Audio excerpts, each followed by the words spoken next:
5 जून साल 2024 को सुबह के 10:52 पर नासा की तरफ से बोइंग स्टारलाइन के United Launch Alliance Atlas V नाम के एक रॉकेट को Florida Cape Canaveral Space Force Station से अंतरिक्ष में इंटरनेशनल स्पेस स्टेशन की ओर भेजा जाता है। इस रॉकेट में केवल 2 लोग सवार थे, नासा एस्ट्रोनॉट और कमांडर सुनीता विलियमसन और पायलट ऑफ द मिशन बैरी बच विल्मोर। ये सफर वैसे तो करीब 400 किलोमीटर का ही था, लेकिन स्टारलाइन एटलस वी रॉकेट को इंटरनेशनल स्पेस स्टेशन तक पहुंचने में कुल 25 घंटों का समय लगना था। धरती पर से इंटरनेशनल स्पेस स्टेशन केवल 400 किलोमीटर की दूरी पर है, लेकिन कभी भी एक स्पेसक्राफ्ट आईएसएस तक पहुंचने के लिए स्ट्रेट लाइन रूट नहीं अपनाते। इसके कई सारे कारण हैं, जैसे कि स्ट्रेट लाइन रूट फॉलो करने पर अर्थ की ग्रेविटी एक रॉकेट को अपनी तरफ पुल करती है, जिसकी वजह से एक रॉकेट को रिक्वायर्ड स्पीड पर उड़ना काफी मुश्किल हो जाता है। दूसरा बड़ा कारण यह है कि स्ट्रेट लाइन रूट को फॉलो करने पर एक रॉकेट के आईएसएस से टकराने के चांसेस काफी हद तक बढ़ जाते हैं। इसके अलावा स्ट्रेट लाइन रूट को फॉलो करते हुए एस्ट्रोनॉट्स को नेविगेशन और स्पेसक्राफ्ट को कंट्रोल करने में भी भारी समस्या झेलनी पड़ती है।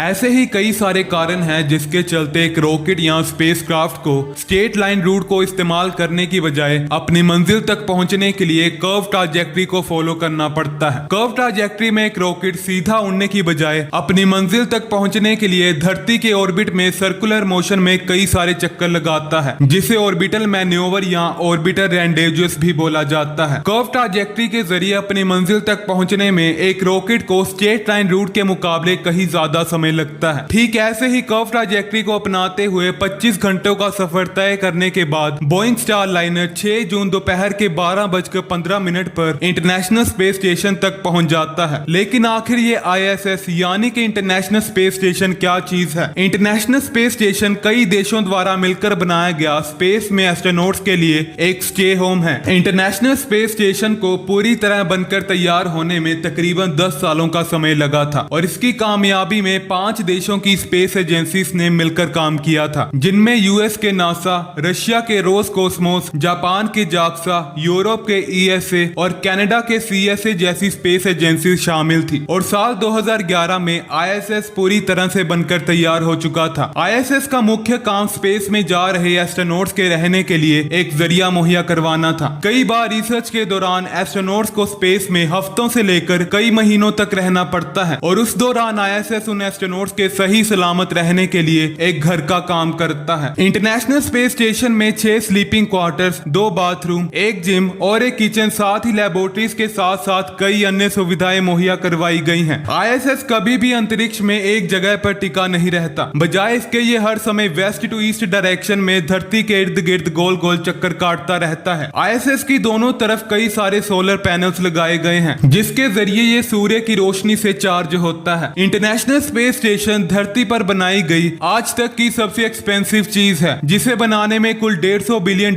का खर्च आया था। 6 जून दोपहर के 12:30 पर सुनीता विलियमसन और बैरी बच विल्मोर सफलतापूर्वक आईएसएस में दाखिल हो जाते हैं। हालांकि ऐसी कई सारी विमेन एस्ट्रोनॉट्स हैं जो अंतरिक्ष में पहले भी उड़ान भर चुकी हैं, लेकिन सुनीता विलियमसन दुनिया की पहली महिला बनी जिन्होंने इस मिशन में अपने स्पेसक्राफ्ट में एक प्राइमरी पायलट और कमांडर का किरदार निभाया। आसान शब्दों में समझाएं तो सुनीता विलियमसन दुनिया की पहली ऐसी विमेन एस्ट्रोनॉट हैं जिन्होंने इस मिशन में अपने स्पेसक्राफ्ट को खुद उड़ाया था। हालांकि सुनीता विलियमसन और बैरी बच विल्मोर के आईएसएस में दाखिल होने से पहले नासा के एक्सपेडिशन 69 मिशन के 7 एस्ट्रोनॉट्स पहले से ही आईएसएस में मौजूद थे, जिसकी वीडियो भी नासा ने मीडिया चैनल्स के साथ साझा की थी। लेकिन तभी सुनीता विलियमसन और बैरी बच विल्मोर को खबर मिलती है कि जिस बोइंग स्टारलाइनर के जरिए वो आईएसएस तक पहुंचे थे, उस स्पेसक्राफ्ट में हीलियम गैस लीक और थ्रस्टर फेलियर देखने को मिलता है। दरअसल जब एक स्पेसक्राफ्ट अंतरिक्ष की ओर रवाना होता है, उस समय एक रॉकेट की एवरेज स्पीड 28,000 किलोमीटर प्रति घंटे की होती है। इतनी तेज रफ्तार के कारण अर्थ के एटमॉस्फेयर में मौजूद एयर मॉलिक्यूल्स तेजी से स्पेसक्राफ्ट से टकराते हैं और एयर मॉलिक्यूल्स और स्पेसक्राफ्ट के बीच हो रहे फ्रिक्शन के कारण बड़ी मात्रा में हीट प्रोड्यूस होती है। इसके अलावा रॉकेट इंजन में हो रहे कंबशन के कारण भी बड़ी मात्रा में हीट पैदा होती है। इस दौरान एक रॉकेट का टेम्परेचर 4410 डिग्री सेल्सियस को भी पार कर जाता है और इतना टेम्परेचर एक रॉकेट को चुटकियों में राख में बदलने के लिए काफी होता है। और इसी बढ़ते टेम्परेचर को काबू रखने के लिए हीलियम गैस का प्रयोग किया जाता है, जो रॉकेट के टेम्परेचर को नियंत्रण में रखने का काम करता है और इसी वजह से एक रॉकेट सही सलामत धरती पर वापस लैंड कर पाता है। दूसरी तरफ थ्रस्टर एक ऐसा कंपोनेंट है जिसके बिना एक रॉकेट उड़ ही नहीं सकता। थ्रस्टर एक ऐसा जरूरी कंपोनेंट है जो एक रॉकेट को आगे बढ़ाने के लिए बड़ी मात्रा में हाई स्पीड गैस को बाहर निकालकर फोर्स पैदा करता है, जो एक तरह से ग्रेविटी को नाकामयाब करने के लिए इस्तेमाल किया जाता है और इसी की मदद से एक रॉकेट सफलतापूर्वक धरती से लॉन्च किया जाता है। लेकिन उस समय बोइंग स्टार लाइनर में एक जगह से नहीं बल्कि 4 जगहों से हीलियम गैस लीक करती हुई पाई जाती है। इसी के साथ रॉकेट के 28 में से 5 थ्रस्टर्स ने पूरी तरह काम करना बंद कर दिया था। ये मिशन नासा के कमर्शियल क्रू प्रोग्राम का हिस्सा था जिसका उद्देश्य ISS तक सुरक्षित पहुंचना और कॉस्ट इफेक्टिव पहुंच प्रदान करना था। यानी कि नासा अपने इस मिशन के जरिए स्टार लाइनर स्पेसक्राफ्ट की क्षमताओं और प्रदर्शन का परीक्षण करना चाहता था। ये मिशन केवल एक टेस्ट फ्लाइट थी जिसे CFT यानी कि क्रू फ्लाइट टेस्ट बोला जाता है और इस मिशन के जरिए नासा इस बात का पता लगाना चाहता था कि क्या बोइंग स्टार लाइनर के जरिए एस्ट्रोनॉट्स को सुरक्षित रूप से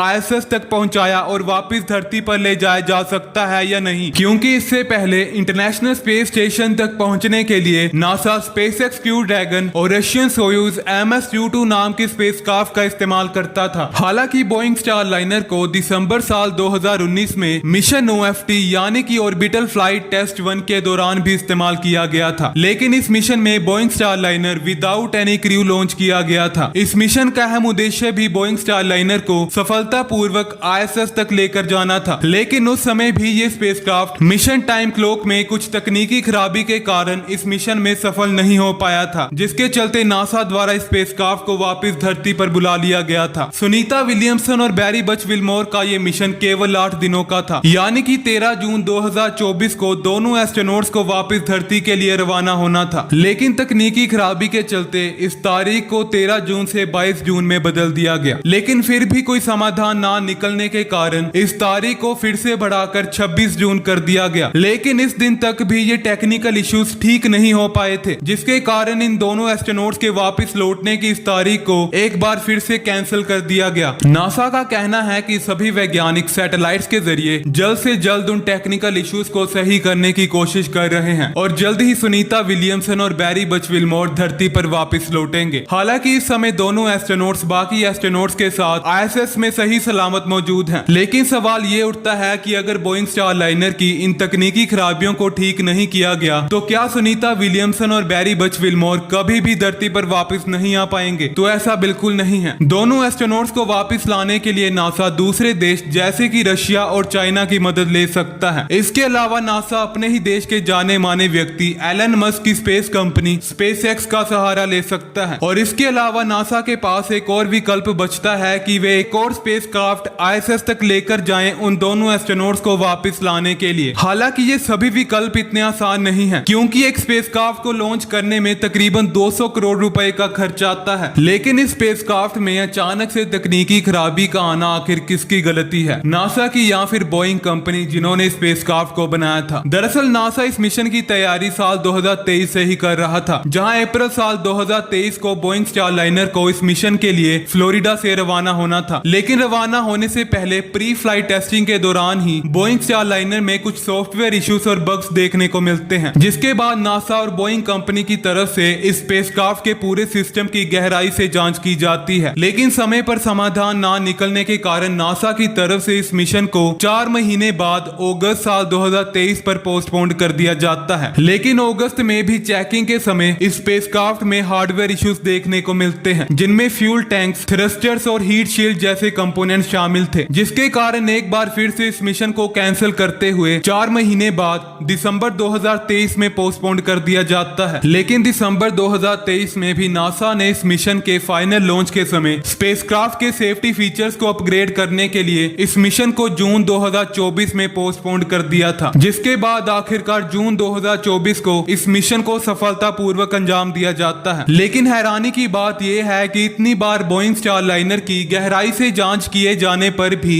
इस स्पेसक्राफ्ट में दिक्कत आखिर आई कैसे? इसका जवाब तो अब नासा और स्पेसक्राफ्ट की निर्माता कंपनी बोइंग ही दे सकती है। लेकिन अभी के लिए नासा का अहम उद्देश्य उन दोनों एस्ट्रोनॉट्स सुनीता विलियमसन और बैरी बच विल्मोर को सही सलामत धरती पर वापस लाना है, जिसके लिए नासा के सभी वैज्ञानिक अपनी पूरी कोशिश कर रहे हैं।